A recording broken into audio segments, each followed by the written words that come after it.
What's up, guys? Welcome back to the YouTube channel. So we're out here today. We got some goodies when we're working on this race car, trying to get it ready for No Prep Kings race coming up at Virginia. We're running small tire Friday night and Saturday night. It's going to be freaking awesome. If y'all are close by Virginia, make sure y'all come out Friday, Saturday. We're just the small fish in the pond. All the Street Outlaw guys will be there too. No Prep Kings is really fun. Track comes around, it gets pretty fast. So let's see if we can get this thing back running. Don't forget to head over to turbojohnracing.com to grab yourself some merchandise and comment, like, and subscribe. Thanks, guys. All right, guys, so here we go. What we got going on, y'all saw the last video. We are changing coils.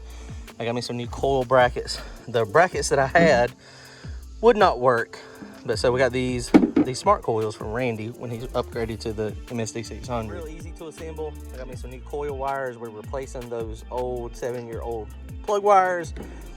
They were at least 6 or 7 years old.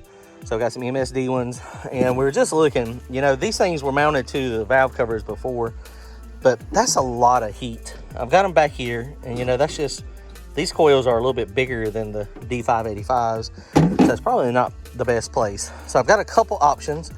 I can mount them over here, and I've got plenty of coil wire to do it, or I can take this cowl panel off. Brantley's went and got us a screwdriver.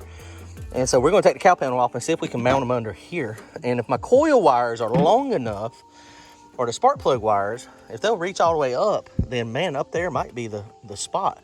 Protect them a little bit from the heat, and also it'll make it so that they're just out of the way, clean the engine bay up. I mean, clearly, I don't really care what the engine bay looks like, but it'll be okay.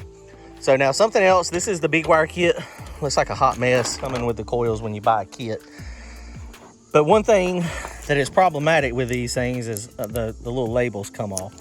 So most of the labels had fallen off, and so luckily I still had some of these leftover little metal tabs that I did back in the day. So I had to figure out which one of these was which. So basically you just have to go to the instructions, and it's very easy to do. And you look at the number here, this is G. Like for instance, that yellow wire, and then you look where it goes on the pin out, and it tells you. And then you follow it out here, and so the yellow wire here is the trigger. That was cylinder number 1, and so the blue wire there was cylinder number 5. And so that's all you got to do. You got to make sure that it is right though, because these things will, if they fire wrong, it's just like having a spark plug wire crossed back in the day. So this one goes to the head. That is actually going to be the ground. And then you got the positive and the negative. So these big things, they'll be going to the battery or to a relay. They'll be going to a straight 16-volt source. So should be pretty easy. I got some wire loom. We'll straighten all this out, make it a little prettier, and then we should be good to go. Let's see what we got.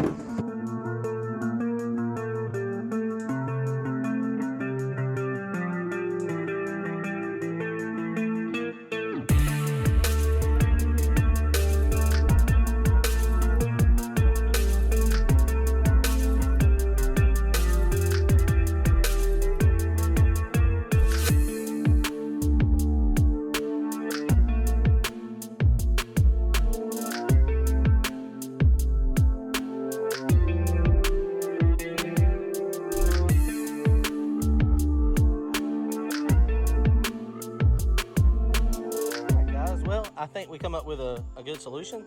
That looks crappy, but we'll put the cover back on it. And then we just had to move our water tank over just a tad. The wires do fit. They're a little tight on a couple of these, so I'll have to put some of the wire protectors on, which I've got plenty of those. I had them on the other wires as well. Over here is really good. It's a little tight right there, but I think we're not going to have any issues. We'll have to see. Right now I've got these wired. These run up across the valve cover, which there again I've got some loom, so I think that will actually probably be okay. It might be better to run them across the top of the valve cover instead of down below.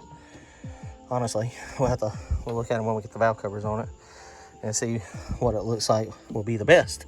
The cord, that thing's fine. I've got to take this little ground wire off, and that's a little baby ground there, so I think we'll be okay.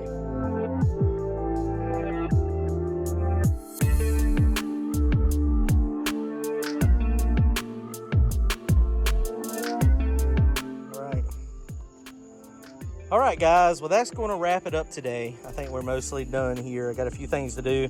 One thing, that is not the proper way to ground these. Those have to actually go to the back of the head. Hopefully it'll crank up. You know, it may not even crank up because it's just going to be using those little bolts to ground.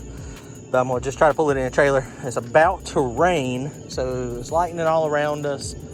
And I need to get it in the trailer real fast. And then I'll come back tomorrow. I need to extend both of those to make it so they go straight to the head.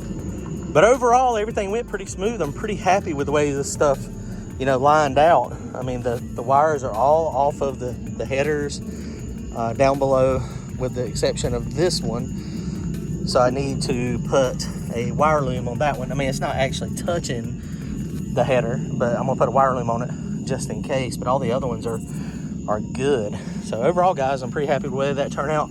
So I still got a few more things to do to it. We're putting a drive shaft sensor on it. Order a drive shaft sensor from Motion Race Works. Hopefully it'll be here by the weekend. I don't know if it will be or not. I've been racing without it, so it is what it is. If it shows up, cool. If it doesn't, that's fine too. All right, guys, let's try to crank this thing up, load it up, and see if we can get it in the trailer before the rain gets here. Comment, like, and subscribe. We'll be racing in Virginia again this weekend. Thanks, guys.